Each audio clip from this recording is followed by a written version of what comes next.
انسانوں میں نیکی کے بڑے مختلف بلکہ متضاد تصورات جو ہیں وہ پائے جاتے ہیں۔ پہلی بات تو بڑی اہم یہ ہے کہ برے سے برا آدمی بھی نیکی کے کسی نہ کسی کام کو سر انجام دے کر اپنے ضمیر کو مطمئن کرتا ہے۔ میں ڈاکہ تو ڈالتا ہوں لیکن بیواؤں اور غریبوں کی مدد بھی تو کرتا ہوں اپنے علاقے میں۔ میں فلاں کام تو کرتا ہوں لیکن فلاں مزار پر جا کر میں نے چادر بھی تو چڑھائی ہے، وہاں دیگ بھی تو پیش کی ہے۔ اس کی وجہ کیا ہے؟ ابھی جس چیز کا ذکر ہو رہا تھا، ضمیر، کانشنس،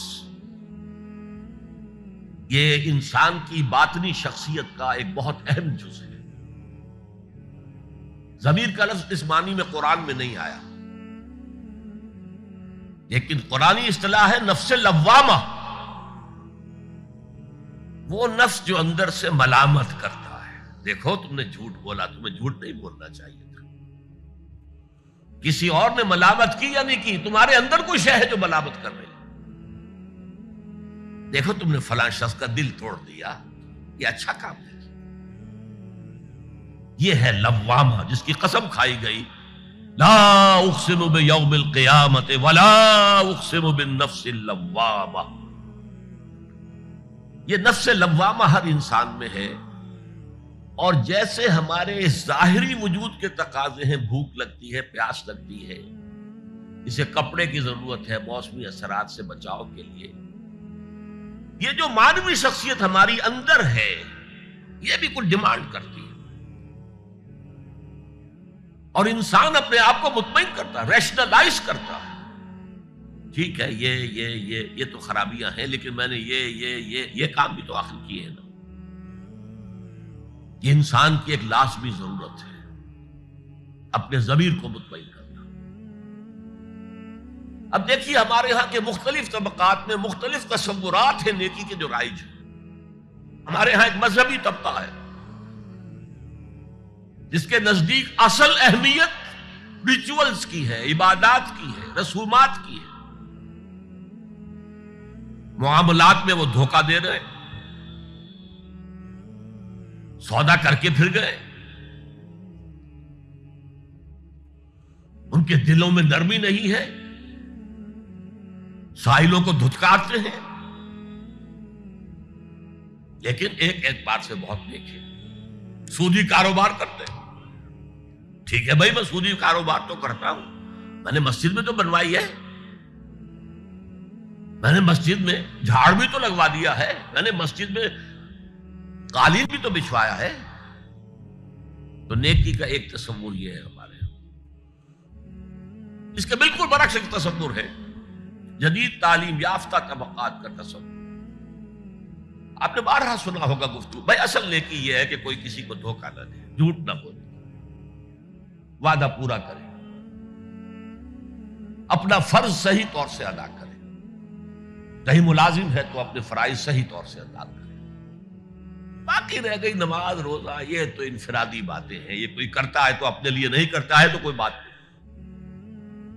یہ دونوں ایک دوسرے کے بالکل برعکس تصورات ہیں، اور یہ ہمارے معاشرے میں جدید تعلیم یافتہ طبقات کا تصور نیکی اور ہمارے قدیم علماء اور ان کے زیر اثر جو عوام ہیں ان کے تصور نیکی میں یہ زمین و آسمان کا فرق ہے۔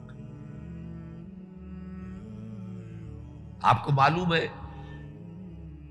کہ اپنی جسم فروش عورتیں جو ہیں وہ بھی نیکی کا کوئی نہ کوئی کام کرتی ہیں۔ آپ دیکھیں گے محرم میں سیاہ کپڑے پہن کے جلوس کے آگے آگے جا رہی ہیں، سبیلیں لگا رہی ہیں، مختلف مزاروں میں جب عرس ہوتا ہے وہاں جاتی ہیں، دھمال کھیلتی ہیں، وہی سیاہ کپڑے پہنتے ہیں، وہ بھی اپنے آپ کو مطمئن کرتے ہیں۔ مشہور ہے ایک واقعہ شہنشاہ عالمگیر اورنگزیب کا، اس نے دلی میں گانے بجانے پر پابندی لگا دی۔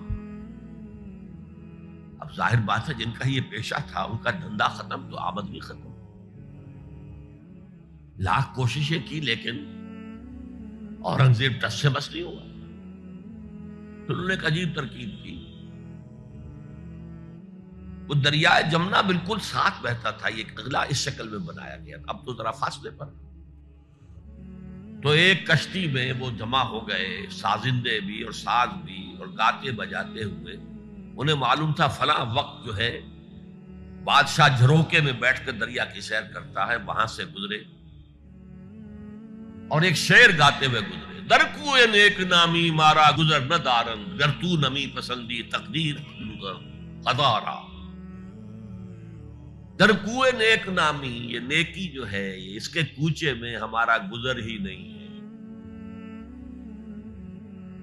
در کوئے نیک نامی مارا گزر نہ دارن، یہ تو اللہ کی طرف سے فیصلہ ہے، اس کی مقرر کردہ تقدیر ہے. گر تو نمی پسندی تغییر کل قضارا، اگر تجھے پسند نہیں ہے تو تقدیر بدل دے. تو بادشاہ ہنس پڑا اور اس نے کہا کہ ٹھیک ہے بھائی، گانے بجانے کی حد ہے، تمہیں اجازت. تو ہر ایک طبقے کا اپنا ایک تصور ہے نیکی کا. جیسے میں نے پہلے عرض کیا، بڑے بڑے ڈاکو جو ہیں وہ اپنے علاقے کے بیواؤں یتیموں کی سرپرستی کرتے ہیں، ویسے نہایت درندگی، سفاکی، انسانی جان کی کوئی حیثیت ہی نہیں. تو نیکی اصل میں کس شے کا نام ہے، کون سی چڑیا کا نام ہے، نیکی حقیقت میں کیا ہے، وہ ہے اس آیت کا مضمون. میں مثال دیا کرتا ہوں، ایک عام قصہ ہے کہ کسی گاؤں میں پہلی مرتبہ ہاتھی آیا. اب وہاں نابینا لوگ جو تھے انہیں بھی پتہ چلا ایک عجیب جانور آیا ہے. وہ آئے اور کسی نے اس کی ٹانگ کو ٹٹولا. اس نے کہا ہاتھی ایک ستون کے مانند ہے. کسی کا اس کے کان کے اوپر ہاتھ پڑا، اس نے کہا چھاج کے مانند ہے وہ. کسی نے پیٹ کو ٹٹولا، بہت بڑا ڈھول ہے وہ. بالکل یہی معاملہ ہے نیکی کے تصور کے بارے میں. اڑائے کچھ ورق لالے نے، کچھ نرگس نے، کچھ گل نے. چمن میں ہر طرف بکھری ہوئی ہے داستان میری. کسی نے نیکی کا ایک حصہ لے لیا، کسی نے دوسرا لے لیا، کسی نے تیسرا لے لیا. وہ مکمل سراپا نیکی، حقیقی نیکی کس میں ہے، یہ ہے اس آیت کا مضمون.